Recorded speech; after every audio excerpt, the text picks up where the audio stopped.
Joshua 1:9 আমি কি তোমাকে আদেশ করিনি? বলবান ও সাহসী হও। ভয় পেও না, নিরাশ হইবে না, কারণ তুমি যেখানেই যাবে না কেন তোমার ঈশ্বর সদাপ্রভু তোমার সাথে থাকবেন। এই বাক্যটি ঈশ্বরের দ্বারা যিহোশুয়ার কাছে বলা হয়েছে যখন তিনি প্রতিশ্রুত দেশে ইসরায়েলীয়দের নেতৃত্ব দেওয়ার প্রস্তুতি নিচ্ছেন। এটি ঈশ্বরের উপস্থিতিতে সাহস এবং বিশ্বাসের গুরুত্বের উপর জোর দেয়।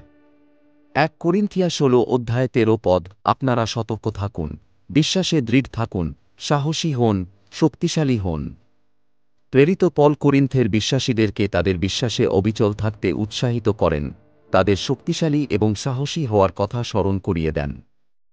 এফিসিয়া 6:10 অবশেষে প্রভুতে এবং তাঁর পরাক্রমশালী শক্তিতে বলবান হও।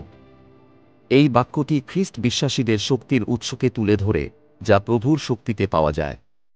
এটি বিশ্বাসীদেরকে তাঁর কাছ থেকে তাদের শক্তি আকর্ষণ করতে উৎসাহিত করে। 2 তিমোথী 1:7 আমাদের যে আত্মা ঈশ্বর দিয়েছেন তা আমাদের ভীরু করে না, কিন্তু আমাদের শক্তি, ভালোবাসা এবং আত্মশৃঙ্খলা দেয়। এখানে পল তিমোথীকে মনে করিয়ে দেন যে খ্রিস্ট বিশ্বাসী হিসাবে তাদের পবিত্র আত্মা দেওয়া হয়েছে, যা তাদের শক্তিশালী, প্রেমময় এবং সশৃঙ্খলাবদ্ধ হওয়ার ক্ষমতা দেয়। ইসাইয়া 40:31 কিন্তু যারা প্রভুতে আশা করে তারা তাদের শক্তিকে নতুন করে নেবে। তারা ঈগলের মতো ডানা মেলে উঠবে, তারা দৌড়াবে এবং ক্লান্ত হবে না, তারা হাঁটবে এবং অজ্ঞান হবে না।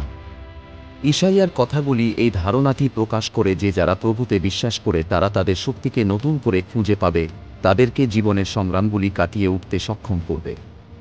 গীতসংহিতা 27:14 প্রভুর জন্য অপেক্ষা করো, দৃঢ় হও এবং হৃদয় নিও এবং প্রভুর জন্য অপেক্ষা করো।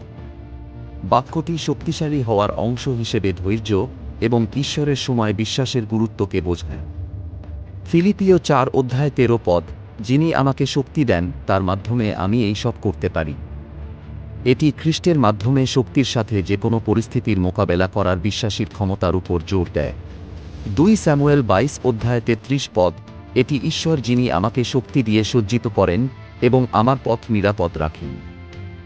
রাজা দাউদ স্বীকার করেন যে তার শক্তি ঈশ্বরের কাছ থেকে আসে, যিনি কেবল তাকে ক্ষমতা দেন না কিন্তু তাকে রক্ষা করেন।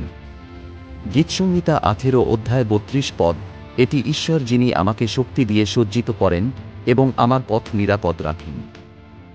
2 স্যামুয়েল 22:33 অনুরূপ এই বাণী ঈশ্বরের শক্তি এবং নিরাপত্তার উৎস হচ্ছে ধারণা পুনর্ব্যক্ত করে।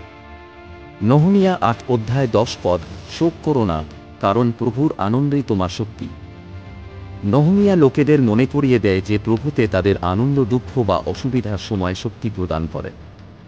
এই বাক্যগুলো সম্মিলিতভাবে ঈশ্বরের প্রতি আস্থা, বিশ্বাস এবং সাহস থেকে প্রাপ্ত শক্তির বাইবেলের ধারণাকে চিত্রিত করে। বিশ্বাসীদের তাদের নিজস্ব শক্তিতে নয় বরং প্রভুর শক্তি এবং উপস্থিতিতে শক্তিশালী হতে উৎসাহিত করা হয়। এই শক্তি তাদের প্রতিকূলতার মোকাবিলা করতে, সাহসী হতে এবং তাদের বিশ্বাসে অটল থাকতে সক্ষম করে। এটি আধ্যাত্মিক দৃঢ়তার একটি অনুস্মারক যা ব্যক্তিদের তাদের খ্রিস্ট বিশ্বাসী যাত্রায় টিকিয়ে রাখে।